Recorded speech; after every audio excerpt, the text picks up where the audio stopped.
Hola, hola, hola, hola, hola. Muy buenas a todos y a todas. Bienvenidos y bienvenidas al análisis del capítulo 1066 de One Piece, La voluntad de Ohara.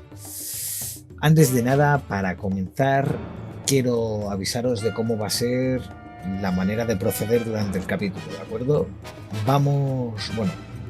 Voy a ir haciendo diría breve resumen, pero no será breve, ya os aviso.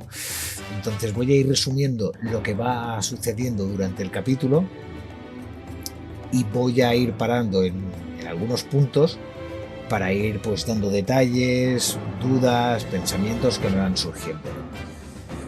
Tengo que decir que personalmente me ha parecido uno de los capítulos más interesantes probablemente desde el arco del Level. A lo mejor hay algún capítulo en la saga de Wano en especial que lo podríamos dejar aparte, pero me refiero en general a la cantidad de información en un solo capítulo que se nos revela y la cantidad de preguntas importantes para la trama que nos surge. Tendría que pensarlo bien a ver si me dejo algún capítulo que esté a la altura en estos dos aspectos que he comentado. Pero bueno, vamos a comenzar sin más preámbulo. Lo único, ya sabéis, lo de siempre: darle un like, suscribiros si no estáis suscritos, activad la campanita y sobre todo, lo más importante, dejad comentarios sobre vuestra opinión tanto del capítulo sobre el vídeo. Así que bueno, vamos para allá. El capítulo comienza con el grupo de Robin donde acabó el 1065, delante de Shaka, Vegapunk, pero a esta versión de Vegapunk la vamos a llamar Shaka de aquí en adelante, no voy a estar matizándolo todo el rato, y continúa con la conversación. Empieza diciendo que lo que va a contar es solo una teoría, detalle que, al menos para mi entender, ya nos revela mucho sobre su personalidad, porque esto nos demuestra, primero de todo, una gran humildad y un gran rigor científico, pues aunque sabemos y sabremos más adelante que tiene conocimientos de sobra sobre el reino antiguo para creer en las suposiciones que nos va a contar casi como una realidad, él como científico y estudioso habla de teoría, pues no tiene suficientes argumentos o pruebas para demostrarlas, al menos por el momento. El profesor Clover, o Clover Hakase, como dijo que hay que llamarle nuestro traductor de confianza y creador de contenidos Angoro, cuando habló con el Gorosei por orden de Mushi antes del ataque sobre Ohara, tampoco se refirió a una verdad, o una verdad absoluta, digamos, sino a una hipótesis, sinónimo de teoría. Esto sucede en la página 18 del capítulo 394 del manga. Y por lo que sabemos, Clover, también aparte de un erudito estudioso, también era una persona humilde y que poseía un gran rigor científico.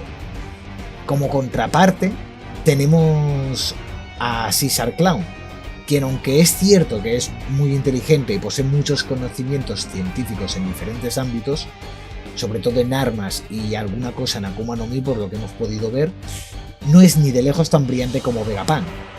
Y además, gran parte de sus conocimientos eran gracias a haber colaborado mucho y trabajado mucho tiempo con Vegapunk y aprender de él.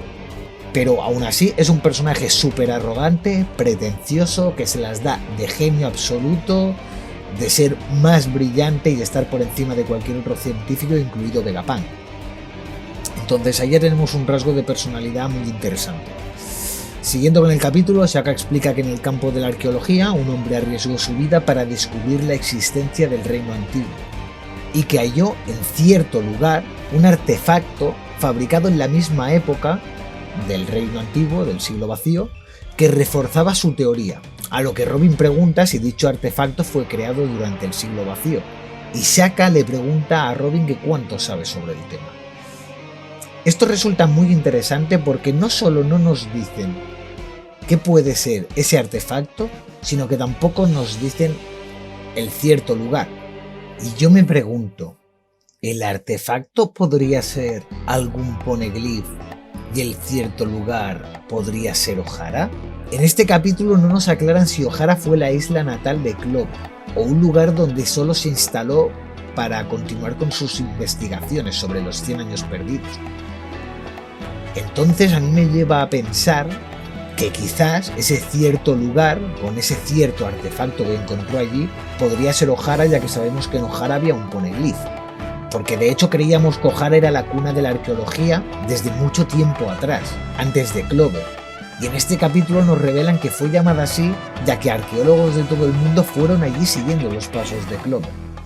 Otra de entre tantas posibilidades que pueda haber sería que el artefacto sea algún tipo de arma o de robot gigante como el que nos presentaron en el capítulo anterior. Esta idea del robot gigante la cogí también de Sango, que lo comentó en su stream. Así que no sé, habrá que esperar para saber más al respecto, pero me resulta muy interesante el misterio que dejan tanto con el artefacto como con el cierto lugar. Y cuando Oda hace este tipo de cosas, y más en un capítulo en el que nos otorgan tanta información y nos dan tantas respuestas, a mí personalmente me llama la atención. Siguiendo con el capítulo, Nami le pregunta a Robin si sabe algo sobre lo que está diciendo Shaka, a lo que este explica que debe ser muy doloroso de recordar. Aún así empieza a explicar que hace 22 años Ohara fue destruida por la Buster Call de la Marina y que cree que sucedió porque Ohara sabía de la existencia de ese reino. También les explica que la alianza de 20 reinos que se opuso al reino antiguo es lo que acabaría formando el gobierno mundial y que no dejaron rastro en la historia sobre la civilización avanzada que formaba aquel reino. En este momento todos se sorprenden y Sanji cae en la cuenta de que a Ohara, por saber eso, es el motivo por el que los eliminaron, y Shaka lo confirma. Como detalle, esto nos da a entender que ninguno de los Mugis sabían nada de Ohara, salvo que eran arqueólogos que investigaban el siglo vacío, quizás, y que fue, esto sí, destruida por la Buster Call de la Marina, mientras que Robin fue la única superviviente, y que por ello la persiguieron durante 20 años. Mientras que a nosotros Oda nos reveló muchos más detalles al mostrarnos el flashback de Robin, en Enies Lobby. Quizás mucho ya os imaginabais esto, o ya lo intuíais, pero en mi caso me he sorprendido. Sí que no creía que los Mugis conocieran todo el flashback que nos mostraron de Robin, pero sí que creía que había compartido más datos de los que en este capítulo nos dan a entender. Siguiendo con el capítulo, Usopp se altera y comienza a golpearse la cabeza contra el suelo, como queriendo olvidarse de lo que ha escuchado y diciendo que no quiere escuchar nada más, para que el gobierno no le persiga o le maten por eso. A lo que Shaka recalca nuevamente que esto que explica no deja de ser una simple teoría, haciendo énfasis en el punto que he mencionado antes sobre los indicios de mostrarnos la personalidad de Vegapunk. Y entrando un momento al detalle de Usopp, entiendo que esta situación está dibujada para crear un momento cómico con el personaje. Pero a ver, Oda, hay que tener en cuenta que Usopp tiene una recompensa de 500 millones, es un oficial de un Yonko. Recordemos que todos los Mugis son denominados oficiales por el diario, por el gobierno mundial y entendemos que por la Marina. E incluso antes de la recompensa de Wano, ya tiene una recompensa de 200 millones y era conocido como God Usopp, haciendo que piratas importantes ya le conocían o le reconocían, como nos demuestra Aizen Onigashima. Lo que es obvio que sepa o no la información, tanto el gobierno como la Marina le va a perseguir a la mínima que puede e intentar matarle. Entonces, repito que soy consciente de que es dibujar el momento cómico, pero a mí personalmente este tipo de momentos ya me cargan y hacen que no vea una evolución en Usopp. Que luego habrá otros momentos en los que se demostrará esa evolución, pero si tienes un momento de evolución de personaje y luego vuelves 3 pasos para atrás, a mí personalmente me carga y me rompe un poco la evolución del personaje, la verdad. Además, algo que comentaba Big Man G, el profe Rodri, cuando vuelven del Time Skype, Usopp hace hincapié en que ya no pertenece al trío de Bilucho, ya no estará en el grupo de los cobardes y pues yo qué sé, hace... ¿Cuánto hace? Fue en 2010, si no me equivoco, 12 años. 12 años, pues yo qué sé. Pero bueno, olvidémoslo y sigamos con el capítulo. Shaka continúa diciendo que, sin embargo, si Ohara fue erradicado por dicha teoría, eso supondría que el gobierno mundial la acepta como una verdad, y eso pasaría a confirmar las suposiciones. Esto nos recalca que aunque nosotros lo sepamos por el flashback de Robin, Vegapunk y los demás que pueden tener información del incidente de Ohara no son conscientes de lo que pasó con Clover y los eruditos de Ohara cuando fueron detenidos por Spandine y el CP9 y conversaron con el Gorosei por Dendemushi. Posiblemente ni siquiera sepa de la existencia de esa conversación, al igual que la orden definitiva del Gorosei de ejecutar la orden de destruir Ohara por la Buster Call cuando Clover dijo el nombre del reino antiguo, página 8 del capítulo 395. Siguiendo con el capítulo, Robin molesta, le pregunta quién se cree para hablar de este tema y le dice que los eruditos de O'Hara elaboraron esa teoría en base a investigaciones de documentos importantes, y le pregunta si informaría al gobierno de lo que sabe por ser quien es. A lo que Vegapunk le dice que no se confunda, que aunque trabaje para ellos, le eliminarán en el instante en que descubran lo que sabe. Y Usopp sigue con su numerito. Robin le pregunta que entonces cómo sabe sobre ese reino, pues toda la información que existía estaba recopilada en O'Hara, y Shaka le dice que la voluntad de O'Hara aún vive. Voy a parar aquí porque aquí hay varios detalles curiosos que son interesantes para resaltar. El primero es que Aokiji le dice a Robin en Water 7, después del incidente de Enies Lobby, en el capítulo 433, una frase muy parecida. O'Hara todavía no ha sido destruido. Pero además me he dado cuenta de un par de curiosidades más.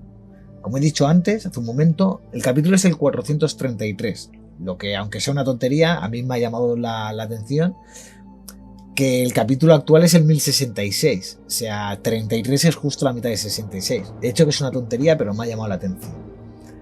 La segunda es que en ese capítulo, que fue titulado El nombre de ese mar, no solo nos dicen por primera vez cómo se llama la segunda mitad del Grand Line, es decir, el nuevo mundo Shinsekai, sino que además en este capítulo es la primera vez que nos nombran o nos mencionan al Dr. Vegapunk, casualmente el hombre que hoy en el capítulo 1066 nos revela por qué O'Hara todavía sigue con vida. Pero es que este capítulo fue publicado el 6 de noviembre de 2006, es decir, hace 16 años. A mí personalmente me parece una absoluta locura, pero que cada uno lo tome como quiera.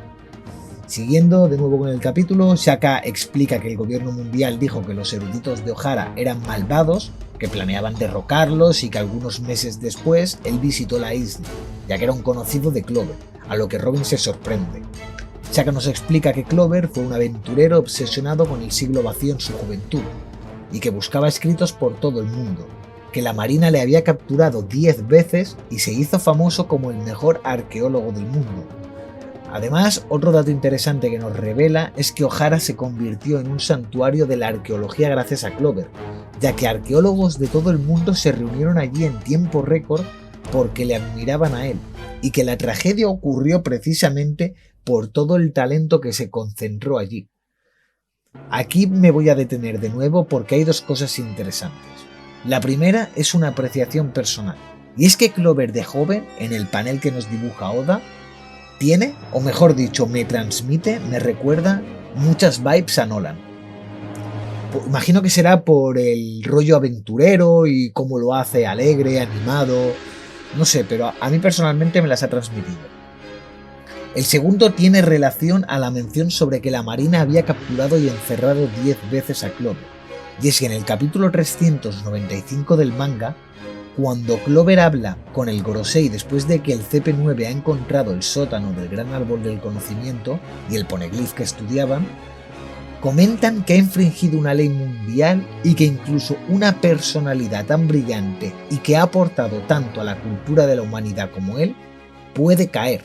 Es decir, entiendo que esas veces que fue encerrado por la marina debió de librarse debido a todos los descubrimientos que aportó a la humanidad y al mundo. Algo parecido a lo que pasó con Tom Sand, el maestro carpintero de Frankie y Iceberg, que pese a que le condenaron por haber construido el barco del rey de los piratas Goldie Roger a pena de muerte, le otorgaron primero un permiso de 10 años para construir el Umi Resha, Puffing Tom, y luego le otorgaron la amnistía por todo lo que llegó a aportar el tren marítimo tanto a diferentes islas como a sus ciudadanos. La explicación continúa describiéndonos el estado de la isla como el árbol del conocimiento reducido a cenizas o el lago central lleno de libros, y explica que cuando vio esta última escena y cómo los soldados de la marina, debido a su ignorancia, no valoraron aquello, se dio cuenta de todo y no pudo parar de llorar. Con estas palabras, Robin comienza a emocionarse y comienza a recordar las últimas palabras de su madre, de Saúl, y comienza a llorar. Es entonces cuando los Mugis se enfadan y comienzan a recriminarle a Shaka por hacer llorar a Robin. Pero entonces Robin les interrumpe y se dirige directamente a él, confirmando su teoría de que el orden de la Buster Call ocurrió porque O'Hara descubrió ese reino. Entonces Robin pregunta qué sucedió con los libros que arrojaron al lago. Shaka responde que quería llevarlos a Punjazar, pero que no podía hacerlo porque si sus superiores se enteraban, hubiera significado su fin, y dice que ese día también estaban esos tipos, y con esta frase pasamos a O'Hara hace 22 años, unos meses después de la Buster Call. Vemos a Vegapunk y a 3 gigantes, uno dentro del lago de libros con una red y 2 fuera tirando de esta para sacar los libros con una montaña de libros detrás de ellos, mientras Vegapunk se pregunta a sí mismo si esos gigantes sabrán lo valioso que son los libros. Lo más interesante de esta escena es que los gigantes que vemos parecen ser la banda de nuevos piratas gigantes guerreros, la banda pirata de Hakrudin. Fuera del lago, tirando de la red, vemos a Hakrudin. A su derecha, izquierda del panel, a Gerd, la mujer gigante, mientras que el que está en el lago al estar de espaldas no se le ve bien, pero por la forma de los cuernos del casco, investigando un poco podemos suponer que se trata de Goldberg. Entonces, alguien saluda a Vegapunk, que resulta ser ni más, ni menos, ni más que Monkey D. Dragon, que en este momento tiene 33 años y es líder de la Armada Libertadora. Ambos se sorprenden por ver al otro. Dragon dice que ha reconocido a Vegapunk por su cabeza, pero que esta está más grande que antes. Vegapunk le pregunta si también conocía a Clover y Dragon le dice que le conoció cuando era un aventurero que viajaba por el mundo, y que por eso sabe que la información de que conspiraba para destruir el mundo es una manipulación en toda regla. También le dice que no se preocupe por los gigantes, que no son ladrones, que provienen de Elbaf y que han venido a salvar el patrimonio que O'Hara dio su vida por proteger. Dragon y Vegapunk discuten. Dragon está molesto con Vegapunk por haberse unido al gobierno y haber rechazado unirse a su armada libertadora, a lo que Vegapunk le dice que si se uniera no podría explotar su talento, pues la Marina y el gobierno mundial son una organización ridículamente grande que le pueden aportar infinidad de recursos para sus investigaciones.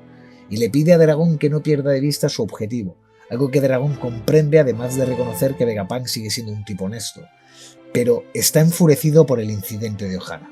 Es entonces cuando proclama que creará un ejército que pueda luchar contra el gobierno y que cambiará el mundo, a lo que Vegapunk se sorprende porque dice que Dragon es alguien que odia la guerra y la violencia. De aquí hay varias cosas interesantes. El primer dato que observé fue que Dragon aún no tiene su tatuaje en la cara, sin embargo, en la pierna izquierda lleva una bandana o cinta con las mismas marcas que su tatuaje.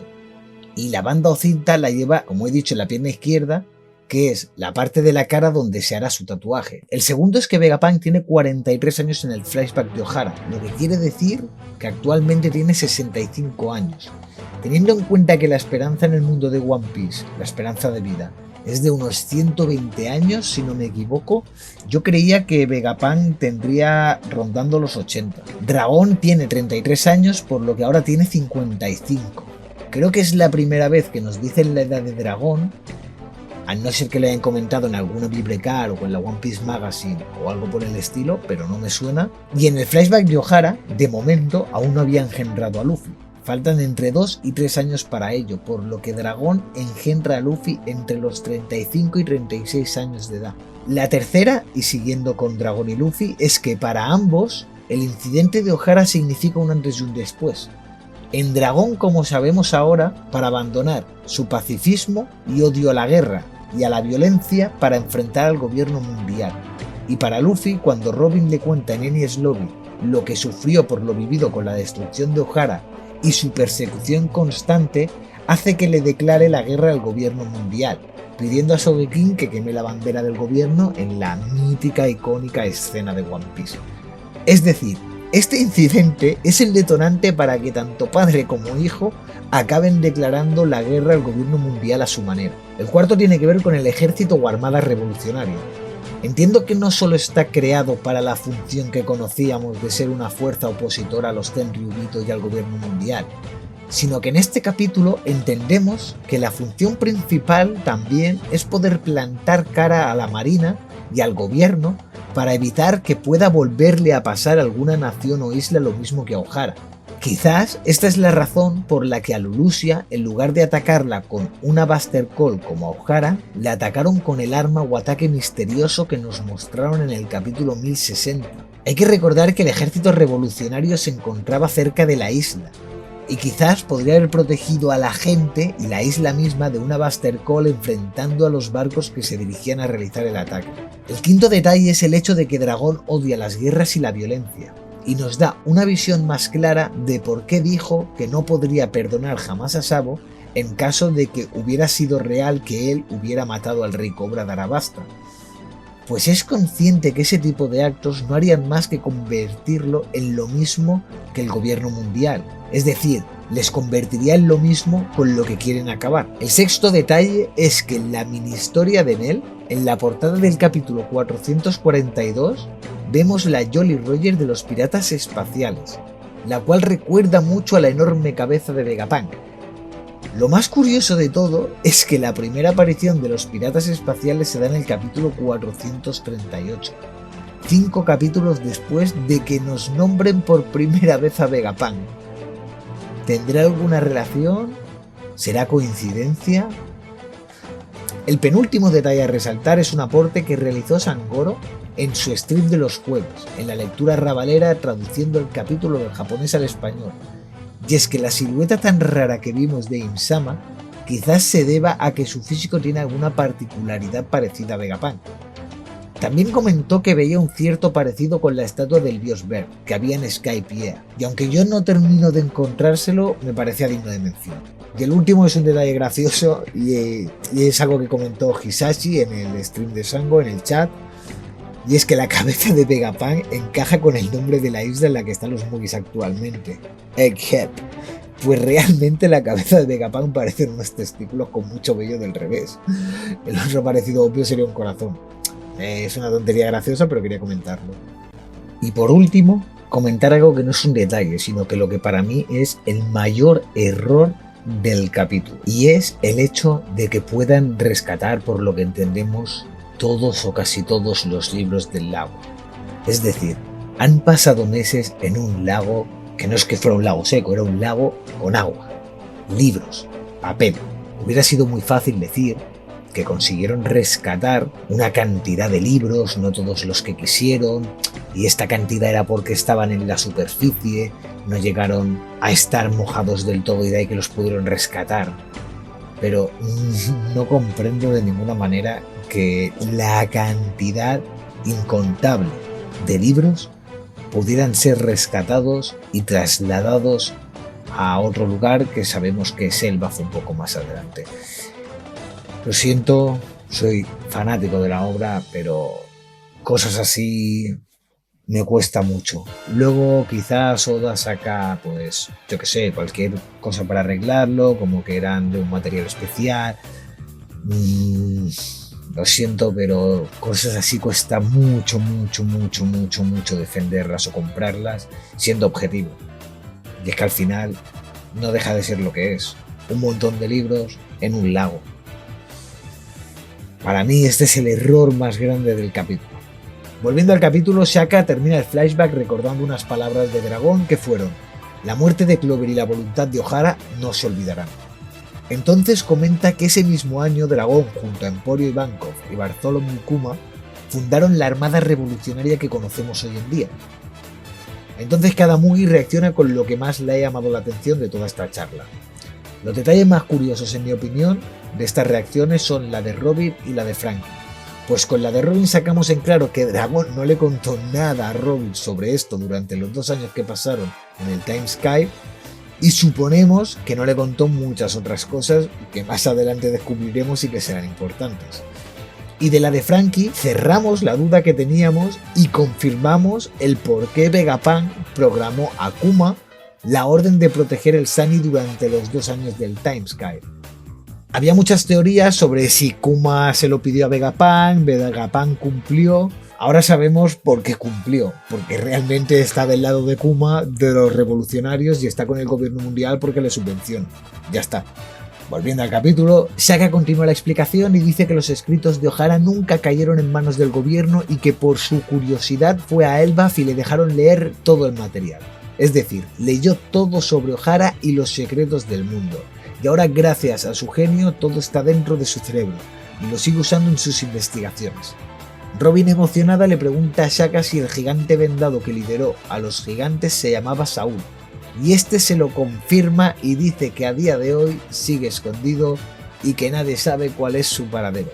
Y ante esta respuesta Robin sonríe con lágrimas brotando de sus ojos mientras agradece a Vegapunk. Bueno, ¿qué decir aquí? Saúl is alive. Lo hizo de nuevo Oda. Nos reímos y decimos siempre Oda no mata, Oda no mata. Oda sabe que decimos esto y dice no mato. Pues tomad.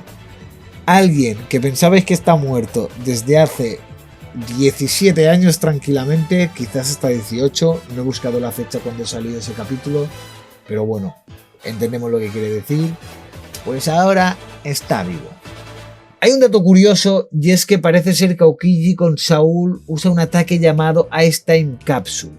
Hace un momento, antes de grabar el análisis, he visto un tweet que ahora he perdido de vista, no lo encuentro, pero que comentaban casualmente que el ataque Ice Time Capsule lo hace Aokiji para inmovilizar la pierna de Saúl.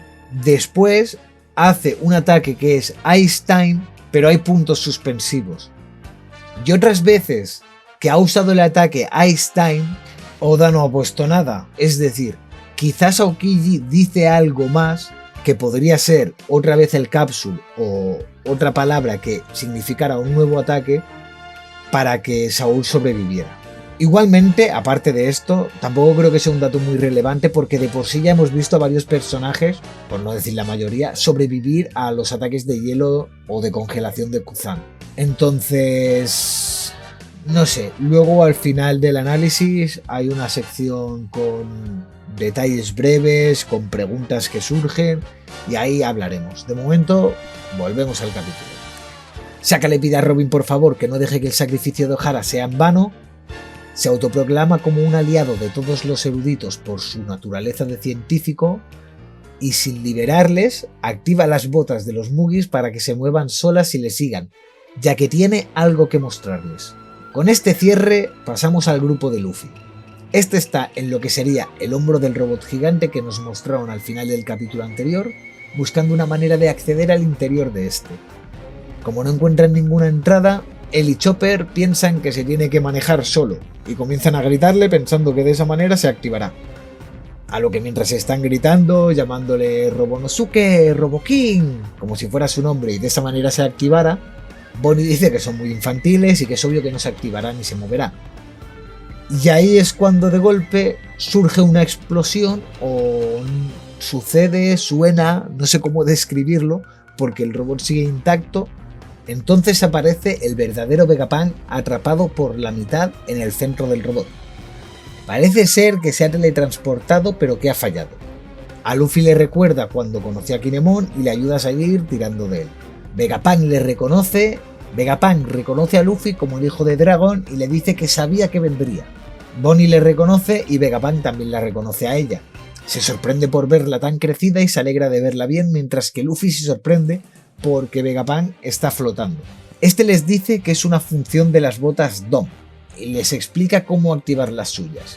Chopper y Luffy siguen las indicaciones y tenemos el panel final con Vegapunk, Luffy y Chopper elevándose por los aires junto a la presentación oficial de Vegapunk como el hombre más inteligente del mundo y líder del SSG, Grupo Especial de Ciencias de la Marina. Cierra el capítulo con el comentario del editor. Aparece un genio científico y la noticia que más felices nos ha hecho es que la semana que viene tenemos capítulo. Bueno, increíble, espectacular. Y para acabar este análisis plantearé algunas opiniones y dudas que me ha dejado este espectacular y fantástico capítulo.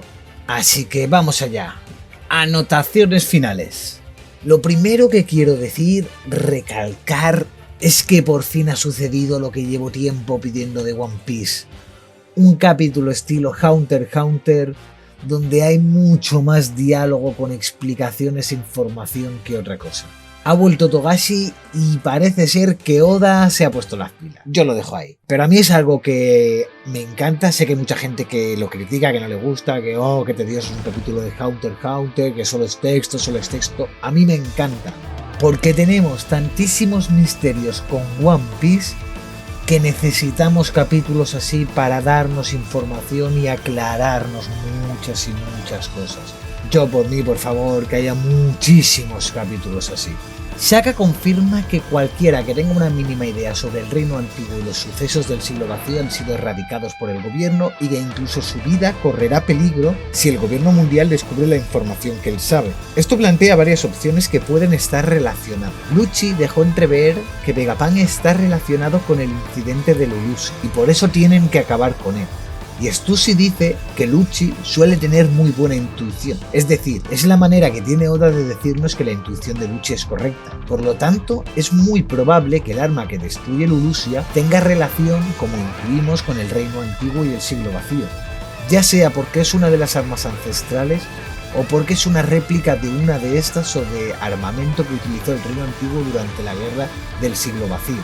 Aquí me genera la duda de si el gobierno mundial, los altos cargos, ya sea Gorosei o algo parecido, el propio Insama, al ver el avance de Vegapunk, sepan que él sabe algo del reino antiguo o lo intuyan, y de ahí la orden de eliminarlo. Quizás no haría nada que ver con esto, pero bueno, a mí me ha generado un poco la duda por ahí, porque además de que Vegapunk comentaba con Dragón que le quedaba poco tiempo, tenemos el hecho de que sabemos que el CP0 se dirige a asesinarle y ahora tenemos este punto de la mención directa de Vegapunk sobre que si el gobierno mundial sabe que él sabe sobre el reino antiguo, también le ejecutarán como si fuera cualquier miembro de Ohara, la misma Nico Robin, etc. Más allá de lo importante que sea él para el gobierno mundial. ¿En serio Dragón no habló de nada de esto con Robin? O sea, confirmamos que en el mundo de One Piece nadie habla con nadie. Ni los Muges hablan sobre sus vidas, ni Luffy les cuenta su verdadero sueño hasta que salen de Wano, ni se habrán contado nada de los 2 años que pasaron separados ni nada. Entiendo que es conveniencia de guión, pero no sé. Creo que hay muchas otras maneras de hacerlo que no sea que los personajes del mundo no hablan entre sí. Es decir, lo mejor de One Piece o de las mejores cosas para mí es el mundo abierto y el mundo vivo en el que no paran de pasar cosas y todo tiene relación una con otra y resulta ahora que pues no se hablan, no se cuentan las cosas y no pasa nada. No sé, me ha chocado bastante la verdad. ¿Cuál será el límite de la transportación de Vegapunk? ¿Solo por Egghead o puede ir más allá de Egghead? Entiendo que ahora mismo está en una fase experimental, pero cuando termine, ¿podrá ser capaz de teletransportarse a otras islas? ¿Tendrá algo que ver con la fruta de Van Auge? No sé, por el momento, como he dicho, parece que se está experimentando con la tecnología, pero no sé, muy interesante que nos muestren este tipo de tecnología o esta, digamos, habilidad después de habernos mostrado la fruta de Van Auge, sabiendo que Vegapunk domina el factor linaje y no solo eso, sino que hacen muchos experimentos con frutas. Por ejemplo, poniendo a los pacifistas el poder de lo que intuimos que es la Pika Pika no Mi de Kizaru, lanzando rayos láseres. Interesante cuanto menos. Aokiji fingió matar a Saúl y reportarlo como muerto para protegerlo después de ver las acciones de Akainu y dudar sobre si estaban haciendo lo correcto o no. O Saúl se liberó del hielo sin que Aokiji lo supiera a causa de su haki y o el fuego de la isla y o su bombardeo. Y para los que preguntéis, sí, Saúl tiene haki confirmadísimo. Él era un vicealmirante y tras la guerra de Marineford nos confirman que para ser vicealmirante debes dominar el haki. ¿Saúl es el hombre de la quemadura que menciona Kid?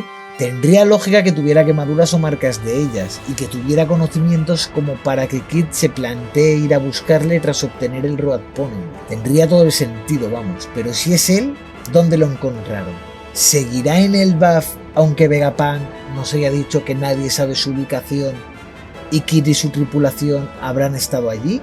¿O se ocultará en otra isla y es donde Kid y su tripulación le encontraron? ¿Vegapunk tendrá algún poneglyph? Como Sangoro mencionó en el stream, en anteriores capítulos, no recuerdo en cuál fue, había robots o habitantes o científicos con etiquetas de lingüística, petrología, historia, áreas que encajan con el estudio de los poneglyphs. Quizás el Road Poneglyph que falta lo tenga él, no lo sé, pero teniendo en cuenta que Vegapunk al final del capítulo quiere mostrarles algo a los Moogys con Robin a la cabeza, ¿podría ser que lo que quiera mostrarles sea Urano? ¿O información de la misma? ¿O información de algún arma ancestral? Algo del reino antiguo tiene pinta de ser.